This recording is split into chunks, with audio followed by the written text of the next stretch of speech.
The Whisper of the Doll, Episode 7, The Veil of Shadows. The cellar's oppressive darkness surrounded Rika like a living entity, suffocating her every breath. She stood frozen in place, her heart pounding so loudly in her chest that she could hardly think.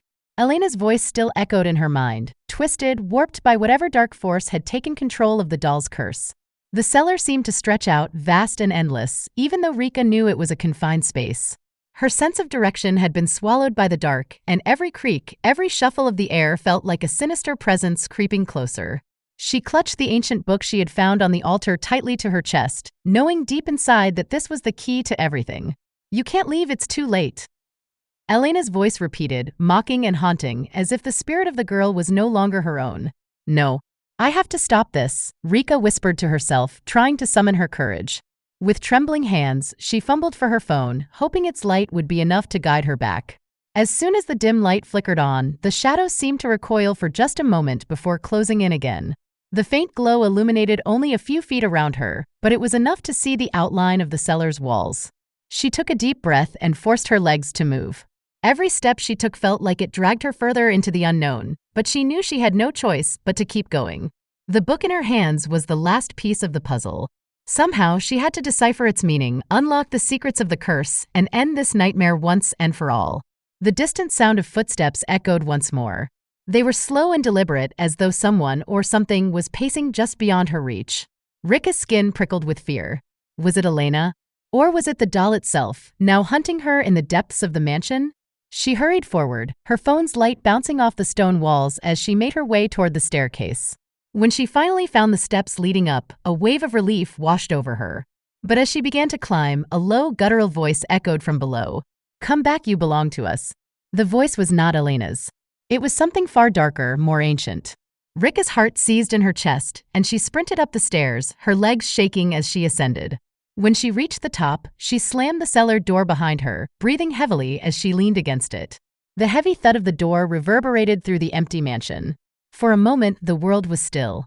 The oppressive darkness of the cellar was behind her, but Rika knew she wasn't safe yet.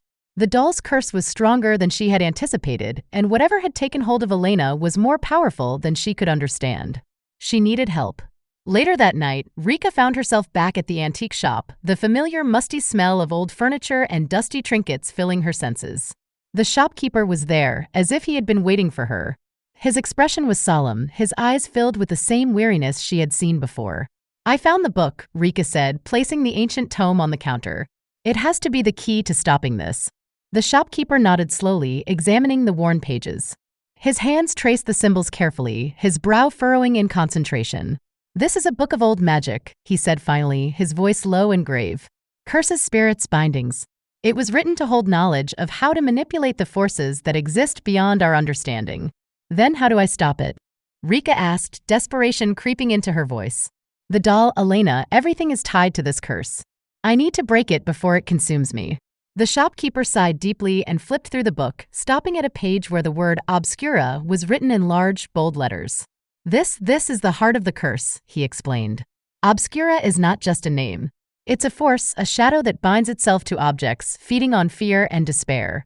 It inhabits the doll and takes on the spirits of those it consumes.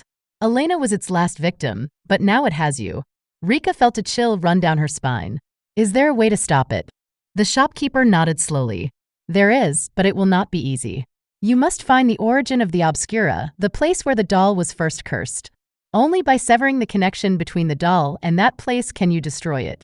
"The Tavella estate," Rika murmured. "That's where it all began." The shopkeeper's eyes darkened. "Yes, but it's not just the mansion. It's something older, deeper. The estate was built on sacred ground, an ancient burial site long forgotten.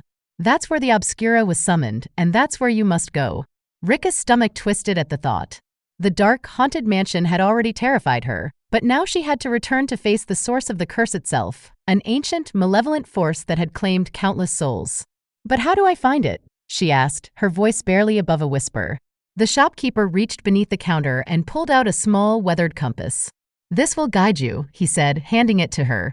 "It's attuned to the obscura's energy. It will lead you to the heart of the curse." Rika took the compass, her hands trembling. She didn't want to go back, but she knew she had no choice. The doll would continue to haunt her, and Elena's spirit would remain trapped until the curse was broken.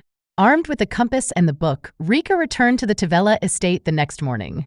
The mansion stood like a silent sentinel, its broken windows reflecting the gray sky. The wind whispered through the trees, carrying with it a sense of dread that seemed to seep into her bones. She followed the compass as it guided her deeper into the forest surrounding the estate. The further she walked, the more the air thickened with tension, as if the very ground was warning her to turn back. But Rika pressed on, determined to find the origin of the curse. After what felt like hours, she arrived at a clearing. In the center of the clearing stood an ancient stone altar, half buried by time and nature. The symbols carved into the stone were the same ones she had seen in the book, and she knew immediately that this was the place. "This is it," she whispered, her voice barely audible in the eerie silence. She approached the altar, her heart pounding. The compass in her hand began to vibrate, its needle spinning wildly as she neared the stone. Rika knelt beside the altar and placed the book on its surface, flipping to the page marked Obscura. As she read the incantation written in the book, a low rumble echoed through the clearing. The ground trembled beneath her and the wind howled through the trees. Rika's voice wavered as she recited the ancient words, but she pushed forward, knowing this was the only way to sever the curse. Suddenly, a shadow appeared at the edge of the clearing. Rika's heart froze as she saw the figure of Elena standing there, her eyes dark and empty. But this wasn't the Elena she had met before. This was something darker, an extension of the Obscura itself. "You shouldn't have come here," Elena said, her voice hollow and distant. "I have to stop this," Rika replied, her voice firm despite the fear gripping her. Elena took a step closer, her shadowy form flickering like smoke. "You can't. It's too late. You belong to the Obscura now." With a surge of determination, Rika finished the incantation. The symbols on the altar glowed with a blinding light, and the air around her crackled with energy. The Obscura's power surged, but Rika held firm, focusing all her strength on breaking the curse. As the light from the altar grew brighter, Elena let out a piercing scream. Her form flickered and twisted, and the ground beneath the altar began to split open, revealing a dark chasm. "If you need any further assistance or modifications, feel free to let me know."